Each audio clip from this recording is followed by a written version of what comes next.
Que se passerait-il si je vous disais que la concurrence, celle qui semble impossible à atteindre, est née dans un garage, avec une poignée d'idéalistes et une ambition démesurée? Aujourd'hui, nous allons vous raconter l'histoire d'AMD, l'entreprise qui a défié le géant, celle qui a démontré que l'innovation peut venir d'en bas, et celle qui, malgré les tempêtes, continue de se battre pour une place au sommet. Un origine modeste, une vision audacieuse. Nous sommes en 1969.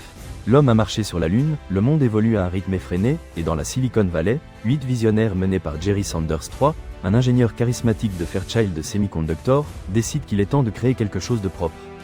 Leur motivation? L'insatisfaction face à la culture d'entreprise, les promesses non tenues et la conviction qu'ils pouvaient faire mieux. Ainsi est né Advanced Micro Devices, ou AMD. Le contexte était crucial. Intel, fondé un an plus tôt, commençait déjà à donner le ton dans l'industrie des microprocesseurs. AMD le savait, et dès le début, elle a compris qu'elle ne pouvait pas rivaliser de la même manière. Sa stratégie initiale, fabriquer des copies des puces d'Intel, mais plus rapidement, mieux et à moindre coût. Une stratégie audacieuse, mais risquée. Les premières années, imitation, innovation et un pari risqué. Les premières années furent celles de la survie. AMD s'est spécialisé dans la fabrication de circuits intégrés, profitant des opportunités laissées par Intel. La clé était l'ingénierie inverse. Ils analysaient les puces de la concurrence, découvraient comment elles fonctionnaient et créaient leur propre version, souvent améliorée. Mais AMD ne s'est pas contenté de copier.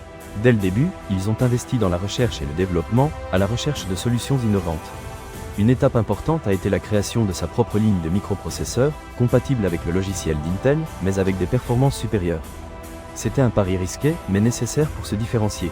Un moment crucial est arrivé en 1982, lorsque IBM a choisi AMD comme deuxième fournisseur de microprocesseurs pour ses ordinateurs personnels. Ce fut un coup de pouce important, un signe qu'AMD pouvait rivaliser d'égal à égal avec Intel. L'alliance avec IBM a catapulté AMD vers la célébrité, mais l'a également mise dans le collimateur. Croissance, innovation et la guerre des processeurs. La décennie des années 90 a été une période de croissance et d'expansion pour AMD. L'entreprise a lancé sur le marché des processeurs de plus en plus puissants, défiant la domination d'Intel sur le marché des ordinateurs personnels. Les AMD K5 et AMD K6 ont été des étapes importantes, des processeurs offrant des performances comparables à celles des Pentium d'Intel, mais à un prix plus compétitif. La bataille pour le marché des processeurs s'est intensifiée à la fin des années 90 et au début des années 2000. AMD a lancé l'Athlon, un processeur qui dépassait en performance le Pentium 3 d'Intel dans de nombreux tests. Ce fut un coup dur pour le géant, un signe qu'AMD n'était pas seulement un concurrent, mais une menace réelle. Mais la concurrence n'a pas été facile. Intel a répondu avec de nouveaux processeurs, et la guerre des prix s'est intensifiée. AMD a subi des revers, des retards dans le lancement de nouveaux produits et des problèmes de production. L'entreprise a été au bord de la faillite à plusieurs reprises, mais elle a toujours réussi à s'en sortir, grâce à son esprit innovant et à la loyauté de ses employés. Le mythe du « Barton, une puce légendaire ». Au milieu de cette bataille, est né un mythe, une légende urbaine dont on se souvient encore aujourd'hui avec affection sur les forums de hardware. Il s'agit de l'AMD Athlon XP Barton, un processeur lancé en 2003 qui, selon beaucoup, était capable de surpasser en performance des processeurs plus chers d'Intel. Le mythe du Barton repose sur plusieurs facteurs. Tout d'abord, ce processeur offrait d'excellentes performances dans les jeux et les applications exigeantes, grâce à son architecture efficace et à sa mémoire cache L2 de 512 KB. Deuxièmement, il était très facile d'overclocker, c'est-à-dire d'augmenter sa fréquence d'horloge pour obtenir des performances encore meilleures. Et, troisièmement, il était relativement bon marché, ce qui en faisait une option très attrayante pour les utilisateurs à la recherche de bonnes performances sans dépenser une fortune. Le Barton est devenu un symbole de la capacité d'AMD à offrir des produits innovants et de haute performance à des prix compétitifs. Aujourd'hui encore, de nombreux utilisateurs se souviennent de ce processeur avec haine. Nostalgie, comme un exemple de ce qu'AMD peut accomplir quand elle s'y met.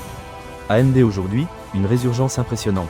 Après des années difficiles, AMD a connu une résurgence impressionnante ces dernières années. L'entreprise a lancé sur le marché des processeurs et des cartes graphiques innovantes, qui ont reçu d'excellentes critiques de la part de la presse spécialisée et des utilisateurs. La série de processeurs Ryzen, lancée en 2017, a marqué un tournant, permettant à AMD de revenir sur le marché haut de gamme. Aujourd'hui, AMD est un acteur important dans l'industrie des semi-conducteurs. L'entreprise ne fabrique pas seulement des processeurs pour les ordinateurs personnels, mais aussi pour les consoles de jeux vidéo, les serveurs et autres appareils.